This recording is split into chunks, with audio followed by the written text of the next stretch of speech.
urge to ask a question, please do put it on the chat, and we'll pick it up from there. Um, and at the end of the session, we'll have a very short feedback form. Like it'll take you less than 2 minutes, but it will help us immensely to know what kind of things you're looking for and what would really be of value to you in all of these wellness dialogue sessions. All right. With that, I'd love to introduce Sunita Ramachandran, our speaker for the day. So lovely to have you here, Sunita. Thank you so much. She's a banking professional with over a decade of experience across Asia Pacific. From a background in financial services and advertising with, multinational companies, she now finds meaning in volunteer work. She finds it fulfilling and enriching. She pursued her passion for mental health and has several diplomas and is a therapist herself, counselor herself. She has been trained in and volunteered with crisis helplines in different cities for over 11 years. Sanjeevani in Delhi, Sneha in Chennai, Samaritans in Mumbai, and Samaritans in Singapore as well. So, she has been at the helm of emotional support for over a decade, and who better to speak to us about this topic than her? She's really passionate about helping young people cope with their inner pain. She believes that lives can be saved by just being there for people through empathy, care, and kindness. If you can even help one person, you can make a difference in the world. This is her belief, and I completely second that, Sunita. It's so beautiful that you feel this way. Um, Thank you so much for being here, Sunita. But before I hand it over to you, just to let our participants know what is in it for them in this session, right?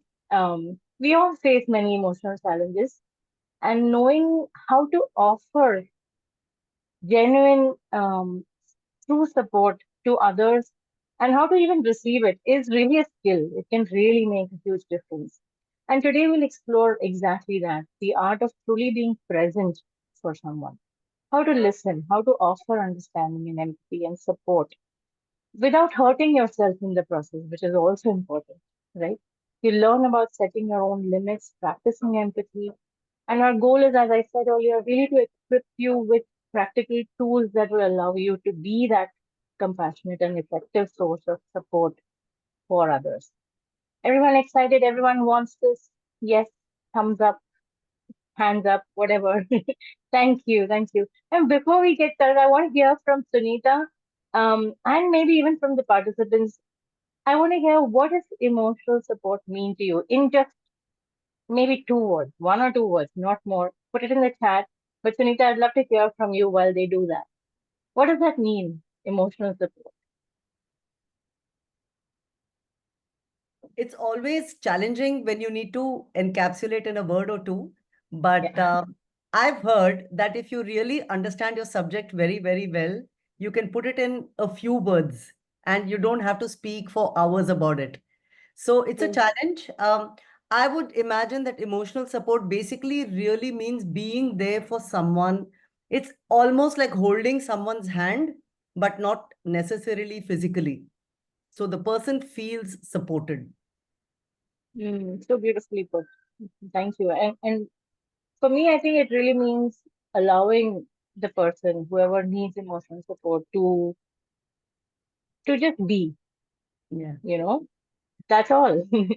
Yeah. Any thoughts from anyone here, or just 2 words, 2, 3 words? Anybody wants to say, what is emotional support? What are you all here for? What are you all here to learn? Validating Okay, their emotions. validation, sure. To Thank you, understand Sangeeta. to understand the other's pain and empathize. You enter their world, but you don't make it your own. Beautiful. That's where the limits come in. Thank you, Tinky. Thanks so much. Great. So, Sunita, I really want to start this session truly now with asking you, you have been in emotional support for over 11 years. And frankly, we are all in emotional support all our lives, if you think about it. Sometimes we know how to do it and sometimes we don't. But what has been your experience with emotional support? What has maybe stood out for you, either while giving or even receiving support? Yeah. Yeah. Thanks. I think emotional support one of the words that came to my head when I was listening to you people talk about it is to convey acceptance to the other person. That's what I understood from what you said, Anu, as well Yeah, as what Tinky said, absolutely. having that person to be there. So I think you don't have to be trained to offer emotional support. Some people are very naturally empathetic.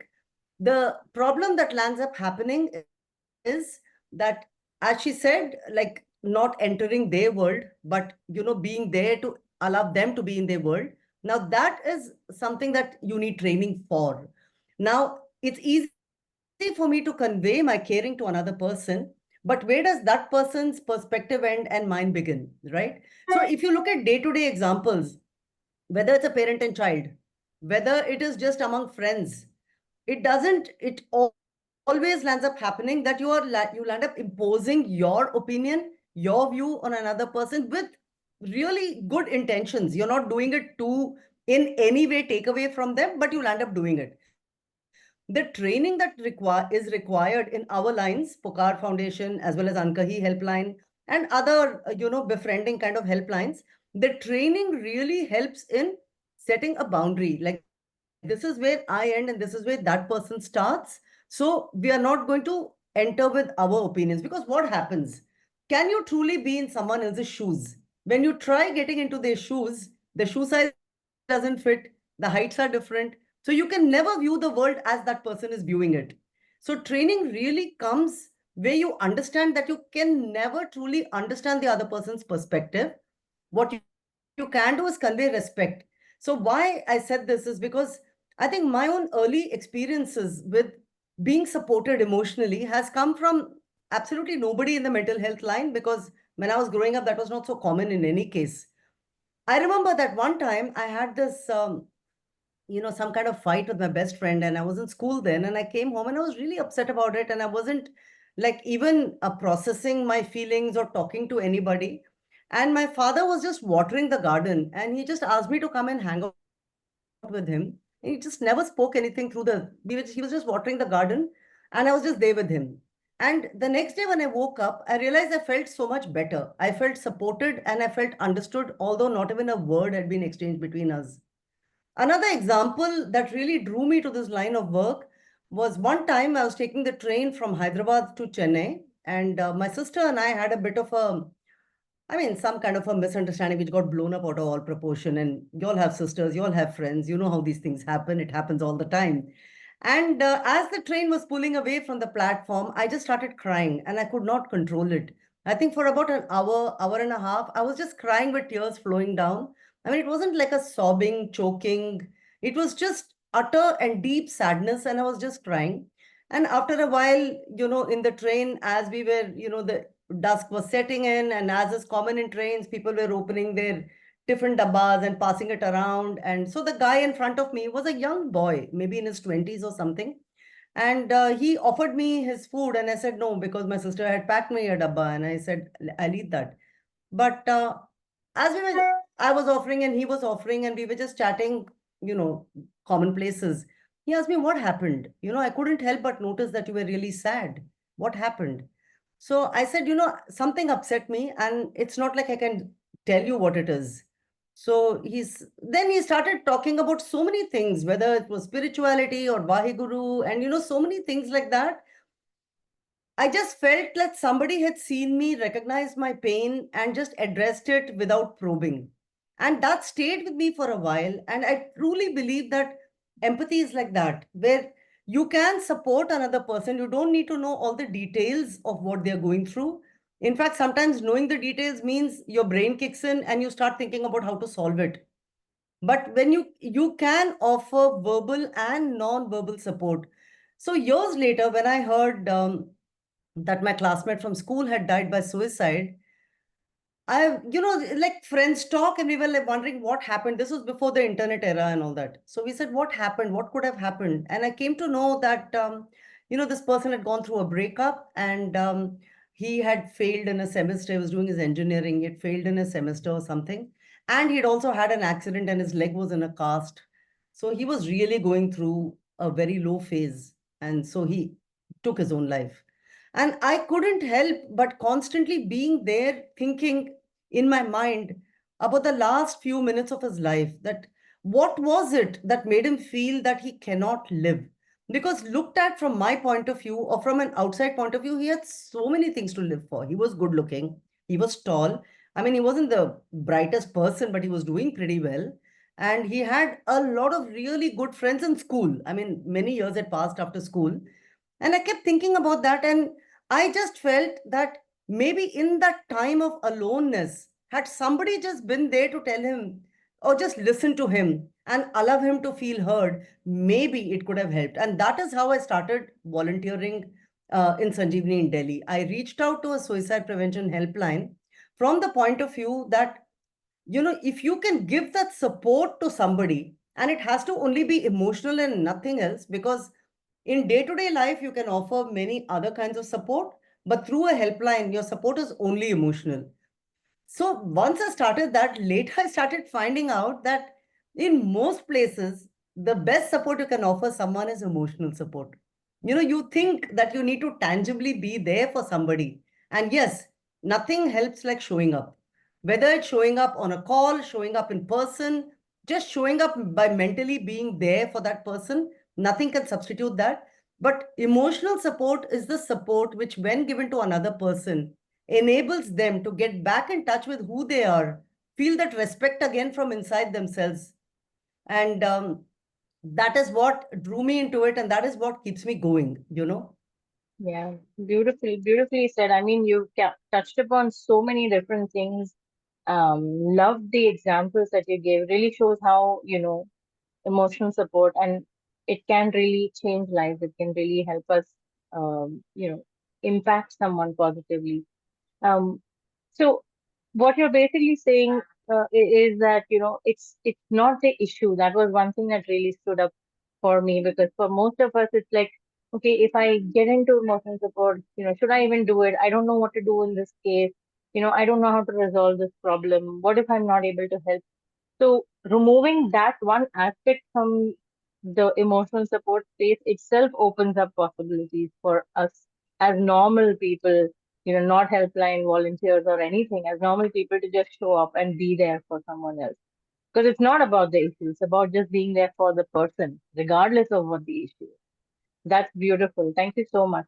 So, uh, I'm sorry, there was someone who's sending a message. Okay, thanks, Pinky. Looks like you have been in this space as well for a while. Wonderful. So, what would you say are, maybe, as helpline volunteers, of course, we have been trained in, various aspects of this. But for someone who is just looking to support their near and dear ones, their friends, their family, their children, what would you say are a couple of key things that we should do, or build the skill to be able to do, to provide emotional support? Yeah. Yeah, absolutely. Because it's what you do the rest of the time when you're not on your helpline, which is also extremely important. Yeah. Yeah. So I think if you break it down, there are two things really. One is about active listening. And before you talk about active listening, you can't help but talk about empathy. And Mm. so I would just like to touch upon these two things, which hopefully will give enough takeouts for people on how they can, better support somebody who's going through a difficult time. Number one, empathy. Empathy is when you listen to somebody, you pick up the feeling from them, connect with the feeling in you, and convey it back to them. So it sounds very technical. Let me give an example. So supposing somebody is telling you something and you are picking up that they sound angry, right? They may be frustrated about something and you're picking up. Now you have been angry in your life, right? So you know what that feeling is. So you're able to instantly have that connect with the emotion that that person is feeling. It needn't be in the same degree. Absolutely not. I mean, the person could be talking about missing a train and feeling frustrated. And maybe you really feel anger about something very dramatic that happened to you. So it need not be in the same degree, but you've picked up the feeling. Once you pick up the feeling, convey it back to them. So a simple thing would be that you sound really angry by what happened. So you missed your train and that sounds very frustrating. Something like that. So empathy has got three parts: listening to the other person, picking up the feeling and conveying it back to them. In order to be able to do this, now I'll touch upon active listening. Active listening is literally picking up the verbal and the non-verbal cues from the other person, whether you're face to face, whether you're on a phone call, whether you're on a text. It's really hard on WhatsApp and text because sometimes you can't make out, what that. So a lot of times you need to clarify with them. So listening actively means carefully picking up all the cues, using empathy to figure out what is it that they are feeling and conveying it back to them. So active listening is not just listening. It is about asking and saying the right things to help the other person talk more. For example, if someone's telling you something and you say, why do you feel that way? The person feels the need to justify why they felt that way. So that's a conversation stopper a lot of times. Yet, that is what we do among all our friends. Something happened and say, so why are you saying this? Why are you feeling this, right? In our families as well, we always start with a why. So taking why out of the equation is the first thing in active listening. So rather we can say, what made you say this? If they're saying something and it's not clear, so what made you feel this way? Asking them questions which are open-ended, which helps them to talk more on whatever it is that they're feeling, conveying the emotion that you are picking up back to them, clarifying so that it's not all in your head. Sometimes you think you understood the person very well. You couldn't be other from what they're feeling. So clarify by picking up. That is why part of empathy is conveying it back to them so that they're able to, say that, yes, that is what I feel. Oh, no, that's not what I feel at all. Either way, the conversation is moving forward, right? And conveying your acceptance to the other person. Now, they may be sharing something that you absolutely don't agree with, you cannot relate to, but you are in the space where you want to support that person. So conveying an acceptance. Sometimes it can just be like it really sounds like you're going through a difficult time. It sounds really hard for you. So the person's feeling heard, the person is feeling seen, and the person feels that you are there in the space to listen to them. So active listening is about asking relevant questions to take the conversation forward. And a very important part of all of this is to keep your judgment out of the equation. Sometimes the other person is saying things which can be solved just like that, right? And you think you're so smart. I remember that once, again, any examples I give from my helpline is everything is masked for the purposes of anonymity. Any examples from my real life are mostly just that. So I remember once there was a call where this person was like, married to somebody, but in love with somebody else, having an affair with the person who was not treating her well. So it seems like such an obvious thing that why is this person putting themselves in that? But you stay out of judgment and you let them talk to you about what they're going through. And 9 times out of 10, they say, yeah, I know it's very stupid what I'm feeling. I should just not be with this person. I should be with someone who's supportive, but I'm not able to control how I feel. You see? So what happened is, if you had rushed in with your perspective and your judgment, the person would have never felt understood. Now, very, very often, this is the problem, even when a person is suicidal. I'm sorry, I just have to linger on this because I think most of the people here are from helplines as well. And we work in suicide prevention. So a little bit we have to touch on that. Even the other day, I met somebody who'd lost somebody, like a friend had lost somebody to suicide.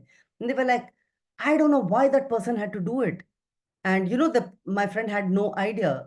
So I really want to touch upon this. A lot of times we hear what we want to hear. We don't hear what the other person is saying. That is why active listening is very important. If the other person is saying something, you think you're understanding, but if you clarify, a lot of times that is not what they are saying.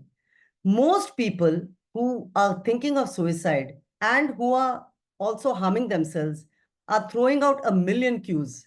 Whether it is dark memes on Instagram, dark memes on WhatsApp, whether it's saying all kinds of, hints like, I'm not going to be around anyway, so how does it matter what happens?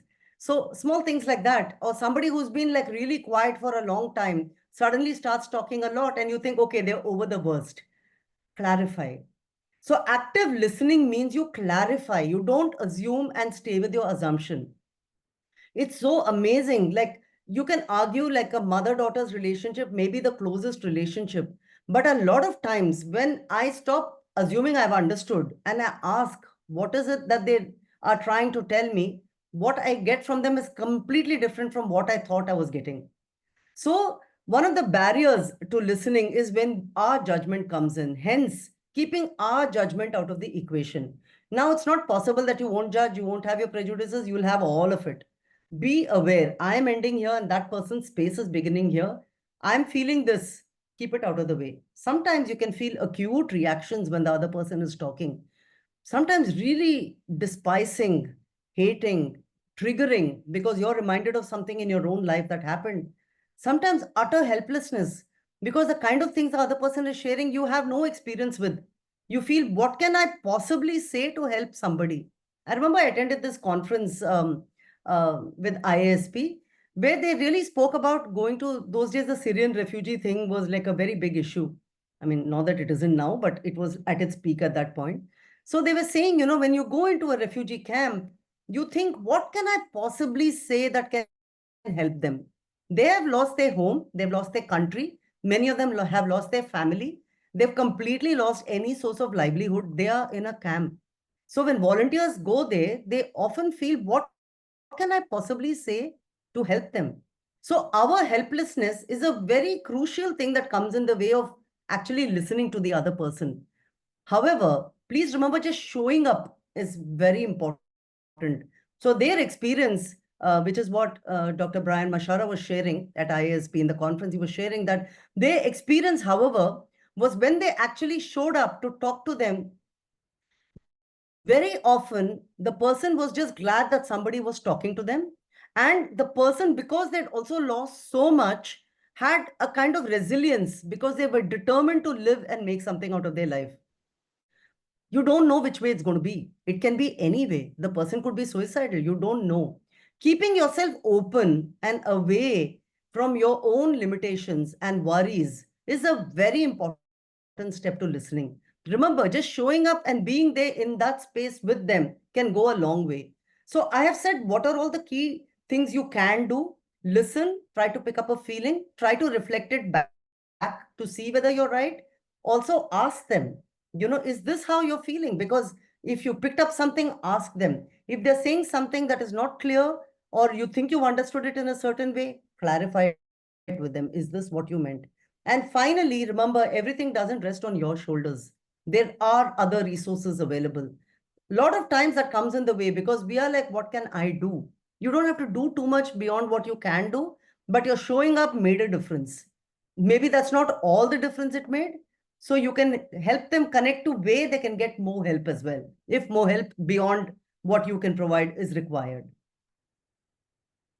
That's wonderful, Sunita. Thank you also for summarizing what you explained so beautifully.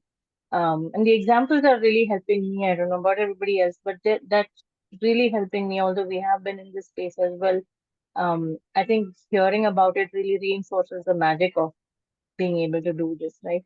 One thing that I also picked up from what you said is, the barrier that we face to providing emotional support is usually, what can I do, or how will I be able to help?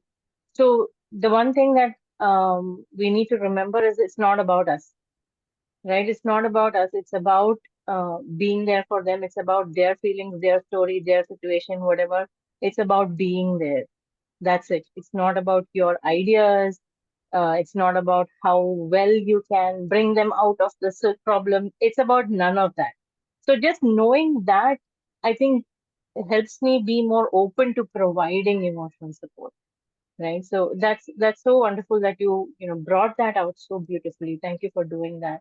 And I think somewhere in your words, I also heard, and from the example you gave before of your father, about how non-verbal support, right, is also just a way to provide emotional support. I don't know what to say, especially we feel this way when there's grief, when there's death. We feel this a lot. I don't know what to go there and say. I'd rather not go. But just showing up is what is required sometimes. Any thoughts on anything you feel like, adding to that non-verbal support part? Yeah, definitely. But Anu, just before I say that, I want to clarify one thing. When you say it's not about us, that's actually where I would just like to gently correct that we can't help but react when the other Yeah. person is sharing, and we are getting triggered a lot of times. If triggered is too strong a word, maybe something is being set off, some old memory which is staying with us. Maybe we felt very burdened because it could be a huge weight of being the other person's confidant. And Yes. you feel yourself very bothered. So you matter too. What you can do is, I should have said that, and I'm glad that you gave me this opportunity. Take care of yourself. So Mm. being there for another person, in order to truly be there for another person in whatever capacity, is also about self-care. Drawing lines that I can only do so much, I can't do more. Today I feel exhausted and depleted. How do I recharge myself? Sometimes talking to another person. Now, when you talk to another person, you don't have to betray any confidences. You don't have to, if you have promised this person that, I'm not going to tell anyone, and you promise them confidentiality, you don't have to betray that. You can simply address how you are feeling. Give somebody else the opportunity to support you. Maybe go for a walk, maybe read a good book. Everyone has various things. Like I go play golf, I have to listen to certain music. I do my own prayers and my meditation and my yoga. Everyone has their own things they do. But also talking to people in a very safe space is very important. So take care of yourself, because otherwise you're this person with this halo, and halos just chip away and fall because you get exhausted. You're human too. So please take care of yourself. I didn't mean to say that you're not at all important. I meant when listening to another person, try to keep yourself here so that you're allowing that person space. So many times sharing has been shut down because the person either assumed they understood or gave you a solution.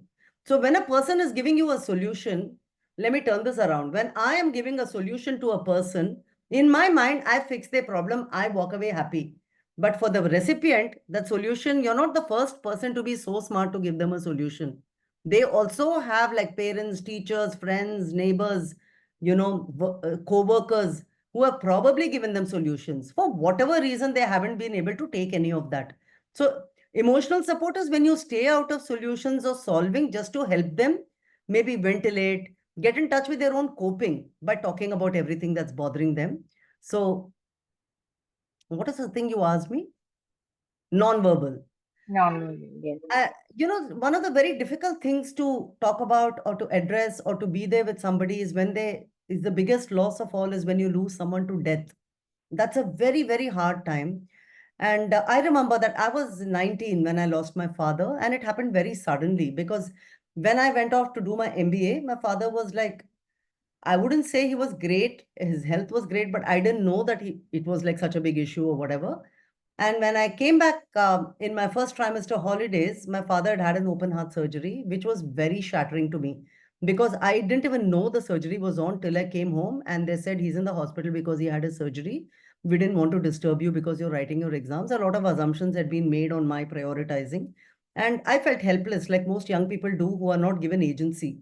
A lot of young people, there's an imbalance of power and they're just told certain things which are good for them, but they don't have the agency to really influence that. I felt a lot of that, but I made use of that time by hanging out with my father and all that.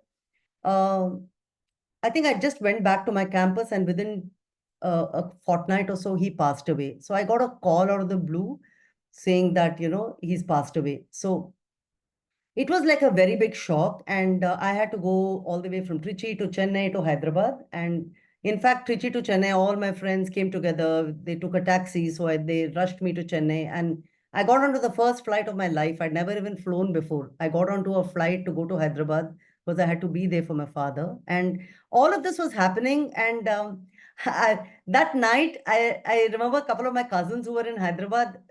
One of them was just a little younger to me. She was really scared and upset because her uncle had passed away and she didn't know what to tell me. And so she didn't come at all because she was really scared.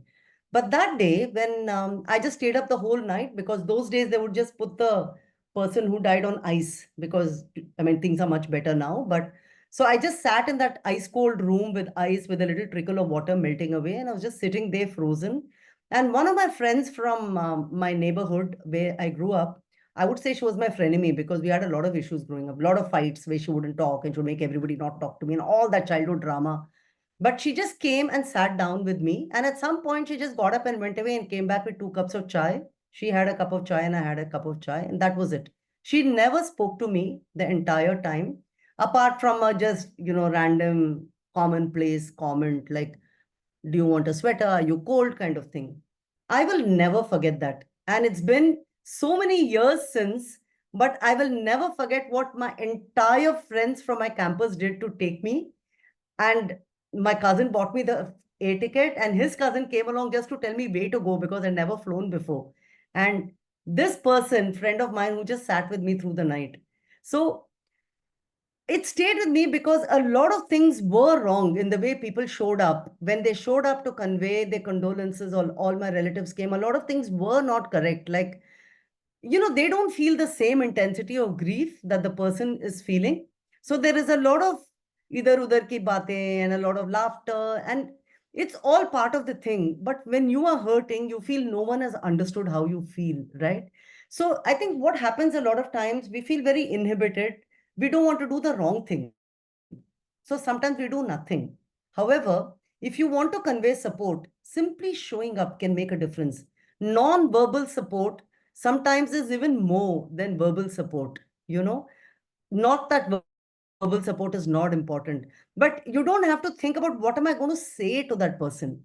They know you just showed up, they know. Sometimes you just show up and you take care of practical things for them. Like my friend's father just showed up and gave us his car and driver and said, you'll need to go everywhere, which is true. We had to go to the municipality, get the death certificate. I don't know. There's a whole lot of things to do, so he just showed up and said, take care of that. So support can be in the smallest way, but no support is possible if you don't show up at that point of time. So why I'm saying this, particularly with death, it's very difficult. Like if somebody has lost someone to death, you feel, what can I possibly say to them that can help?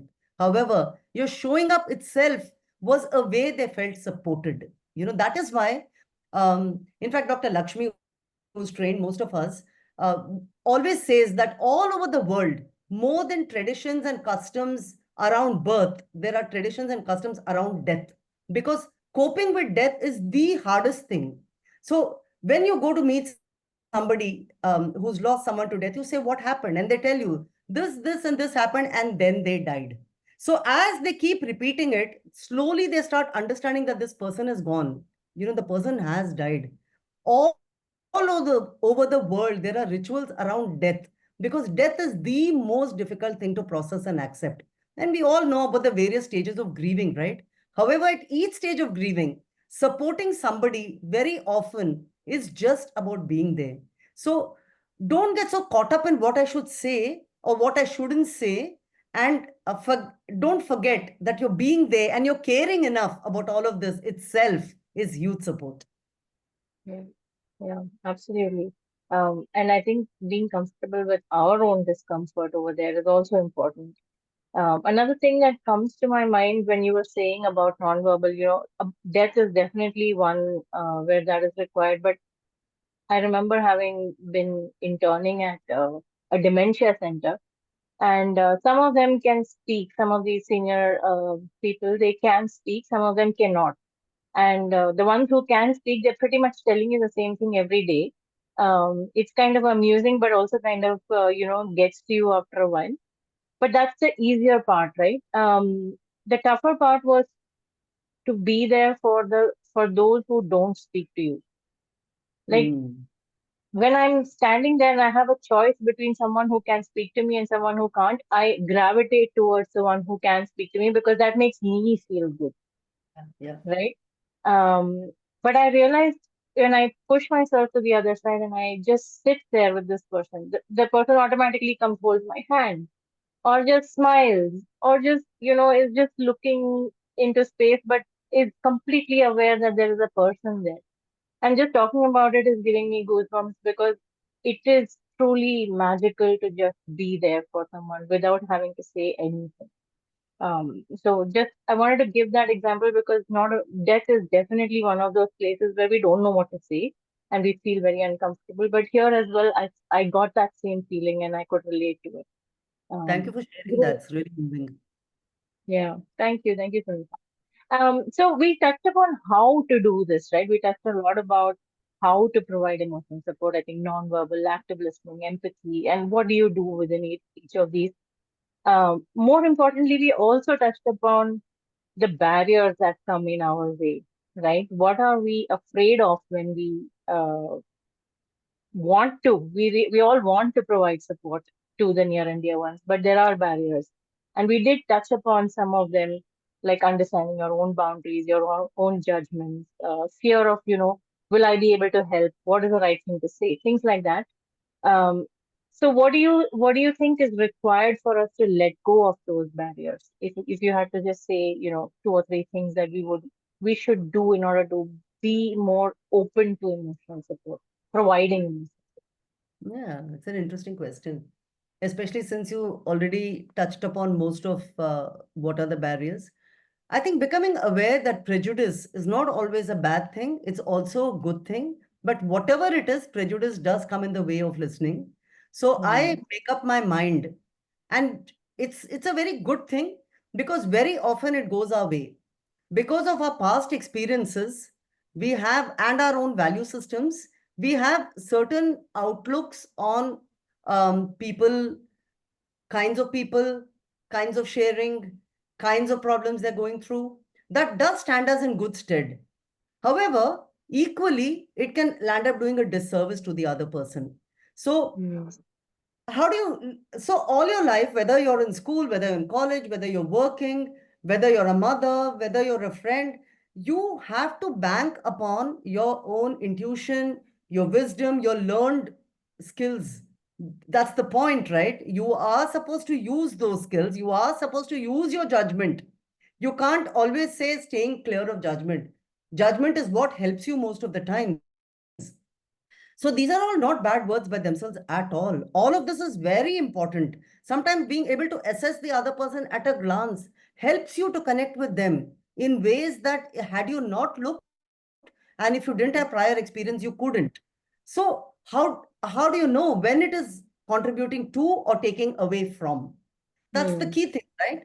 So accepting yourself is a very important thing, but being aware that I do have these prejudices. There are certain things that are good prejudices and bad prejudices, but prejudices is prejudice. That Yeah. comes in the way of true empathy.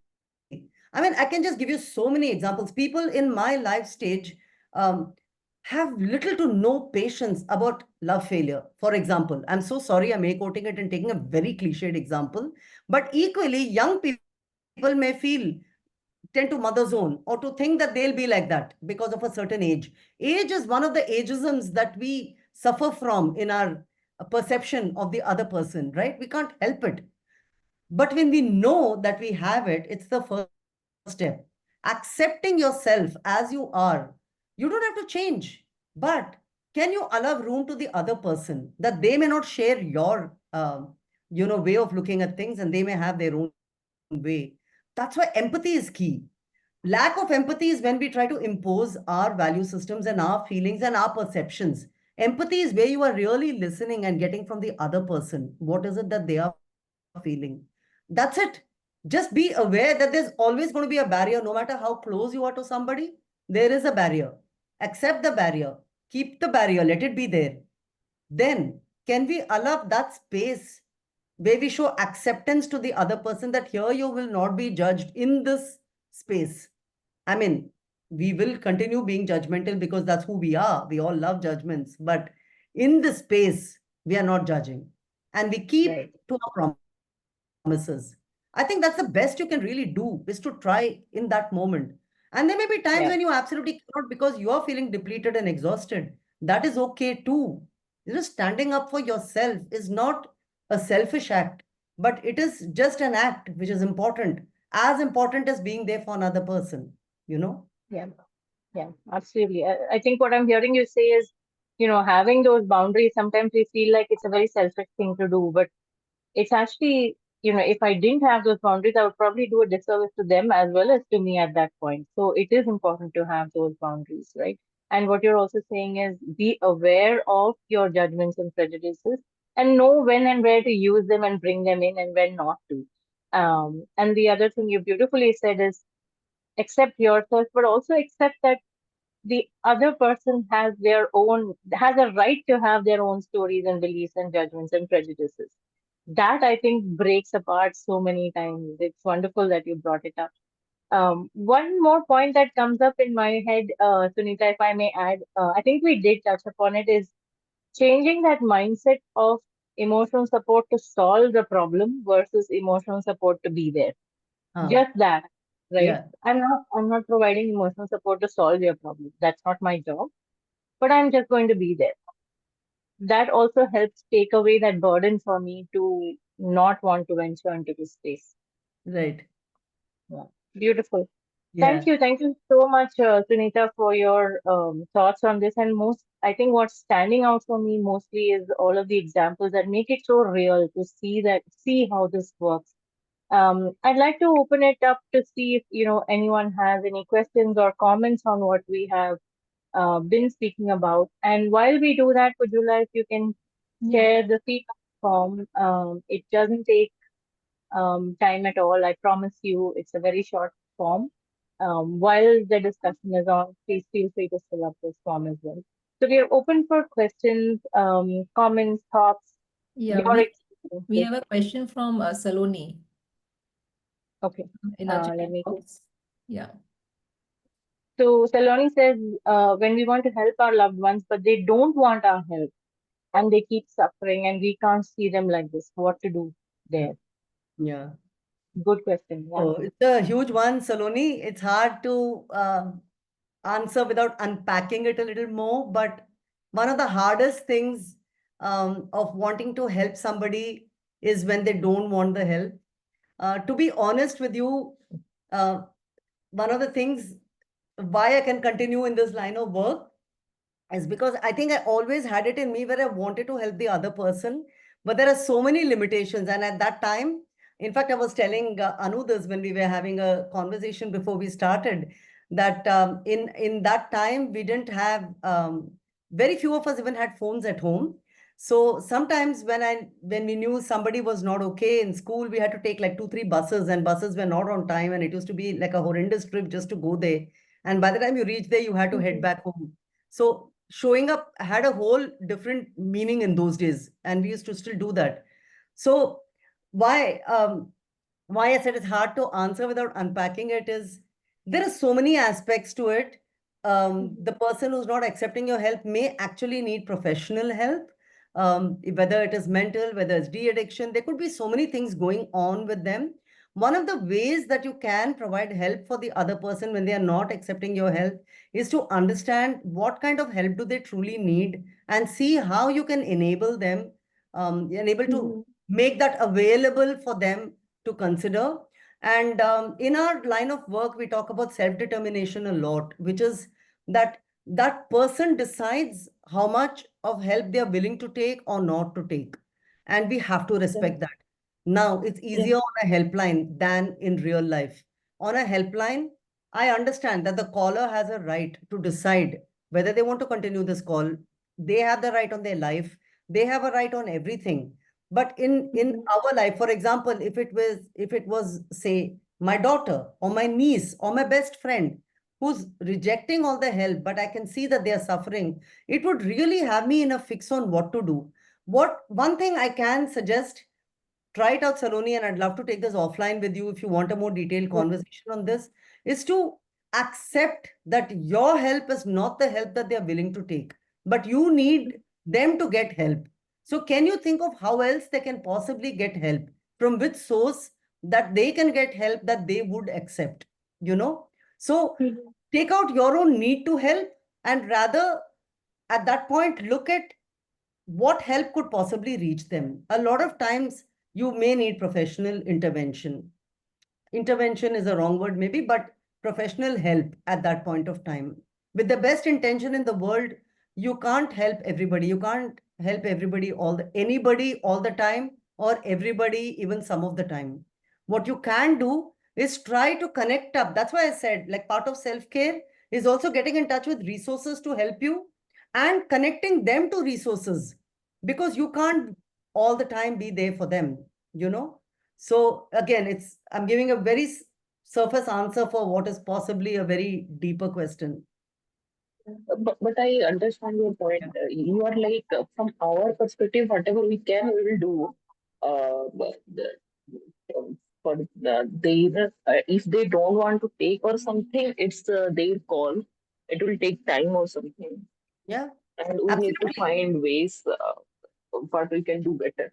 Yeah, lots of times there's addiction at play, there's mental health at play, there's depression at play. So they may actually need concrete help, which anyway you cannot Mhm. provide or they do not want you to provide, you know. So Yeah. knowing your limitations is also a very important part.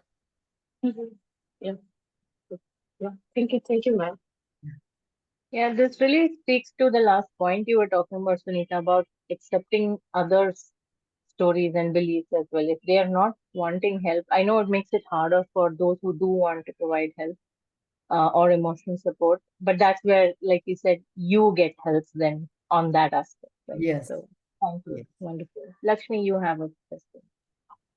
Yeah, thank you so much, Sunita. It's such a joy to be here in this space and listening to you. It's very, very insightful.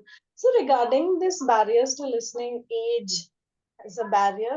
So I have often experienced that, callers asking, can I talk to an older volunteer? Or I'm sure you're not as old as, to understand my feelings or what. So, I mean, briefly, if you could touch on. Absolutely. It's I'm glad you asked me this because it was on my mind, but it was not weaving into anything I was saying. For my volunteers to help them understand that age is not really a barrier, it's not always easy because like the younger volunteers automatically they either say like they want to say ma'am or sir or and the older volunteers without realizing may want to say beta, so that immediately develops a barrier. I mean, that develops a divide of age, right? So the question that I always feel is that, okay, so the person feels that you're too young to understand. So my question, not to that person, but to you as a listener, is if that were true, would they not have found people of their own age group who would understand according to them? No, right? That's why they're calling you or they're calling the helpline at that point of time. Similarly, a young person may feel that, only someone young will understand what I'm going through. It's one of the greatest things in life that it's amazing that people go through, but still people don't trust other ages to understand what they're going through. Ageism is a real thing. So at that point, maybe turning it around and asking them, that it does sound like what you're going through has a lot to do with the age, and you feel, why do you think this is so important? Turning it around to them, trust me, if you are not falling into the trap of the age divide, the conversation can progress. Because if it were true that as a mother of two children, only another person, a mother of two children, will understand what I'm going through, then I should be able to talk to any of my friends. Why am I not able to? Because they don't get it, right? Because actually, for empathy, age is not at all a barrier. Young people who are like 16, 17 can show me more respect as an individual than somebody else who will tend to peg me as a certain person of a certain age or a certain profile. So staying out of judgment enables a conversation to go forward. Find ways of reassuring without necessarily, like, you don't have to call them out on it or force them to talk to you, nothing like that. Maybe ask them, why do they think that that is so important? That helps them to talk about it. So age is really not a barrier. Otherwise, I would not need to ever call a helpline. And why would I talk to a stranger on a train? I have enough friends. But sometimes talking to someone you don't know allows them to look at you in a way and to understand how you feel without assuming or judging. The opposite of this is how support groups work. Support groups work with shared experiences. But our helpline work does not work on shared experiences as a platform at all. It works on the individual and what they are going through in that time and giving the highest regard. That's why even if we have callers who call back many times, it doesn't matter. In that call, we are treating them like a first time caller, whatever. We're just taking them as they come, like tabula rasa. We just are taking from scratch without any assumptions. What you tell me today, let's talk about that. That goes a very long way. And that kind of listening is what somebody may need at some point of time. So a person takes support from so many places, their family, their friends, their workplace, support groups sometimes, our common hobbies, exercise groups, and yet sometimes they may have something where they want to talk to someone who's like unknown, who doesn't know them in their life, and therefore get taken seriously in that sense. Keep your mind open. Allow the conversation to process. If somebody truly feels that they can only talk to someone of a certain profile, self-determination, then let that be. It's okay. You know, it's okay. I think when you lean into it, that every conversation need not progress, even that is good listening. Honestly, you're listening to the other person's hesitation. It's okay. Try to reassure them if they're not wanting it. Be okay with it. It's okay. Maybe they'll call back one day and talk. Sometimes when we ask callers a suicide question, I ask this even to my friends. And even the other day, I was at a reunion and I was actually telling my roommate how to ask a suicide question. I was teaching her because we both had our doubts about one particular person who's closer to her than to me. So I said, if you get an opportunity, please ask. And I was telling her, teaching her how to ask it. And my point was, you ask the question, the person may not like it, but they will always remember that you raised the topic. And if ever they need to, they know they can come back to you and talk to you. So every conversation has a value. Don't try to put your value attachment on the conversation. It has had a value regardless. And that is the other thing about emotional support. A lot of times when friends have listened to me or talked in a certain way, maybe it took me a week, 2 weeks, and I felt myself change simply because at that time they accepted me and gave me the support that I went through. So don't underestimate the power of a conversation. It can really make a difference in a person's life. Not how you think it will, but in a way that was important to them. Yeah, so you're Right. saying that, yeah, Yes, Lakshmi, go on. thank you so much. Yeah. Sorry, did I interrupt you, Lakshmi? No, that's fine. I think my question is answered. And I just want to like Wonderful. validate that, this last bit, that be fully available in any conversation, whether befriending or not befriending. So if Exactly. that space has come to you, it is definitely worth it. Yeah. Thank you. Thank you, Lakshmi. And thank you again, Sunita. We are almost at the top of the hour. I want to take this time to really thank you for your time. I have loved our conversation today and even before. It felt like I have known you forever. And your passion for the space really shines through everything you say. How you remember all these small moments and how you bring them up at the right time. It really goes to show how much you love this space. So thank you so much for sharing that with us as well today. Thank you all for being here today and participating. And we will see you on the other side in December. Thank you, Sunita, again. Thank you so much for this opportunity. And Pukar, you're doing great. And I think Ankahi, we took a leaf out of Pukar's book when we started. So thank you so, so much. And let's all support one another in this journey, including someone was here from Roshni as well. So everybody, all helplines, let's all support one another and do a great job. Thank you. Yeah. Thank you, Sunita. Wonderful. Thank you so much for being here today. Thank you. Thank you, Anu. It was a wonderful listening to both of you. Thanks, Varsha. All right, with that, we will close the session. Thank you. Okay. Bye-bye, Thank you everyone. so